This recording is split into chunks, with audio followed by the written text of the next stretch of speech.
When you sneeze, cover it, clean it. Sneezing can make germs fly through the air and land on whoever is standing there. Then you might get sick, and that isn't fair. So cover your sneeze to show that you care. But how do I cover my sneeze, you may say? With my foot? With my cat? With my mom's cheese souffle? Well, don't you worry. I'll tell you the way to cover a sneeze so the germs won't stray. Some people cover a sneeze with their hand. It's better than nothing, but they don't understand that the next thing they touch gets their germs on it.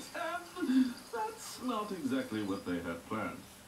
A tissue will do. A tissue too. But if those aren't around, here's what you do.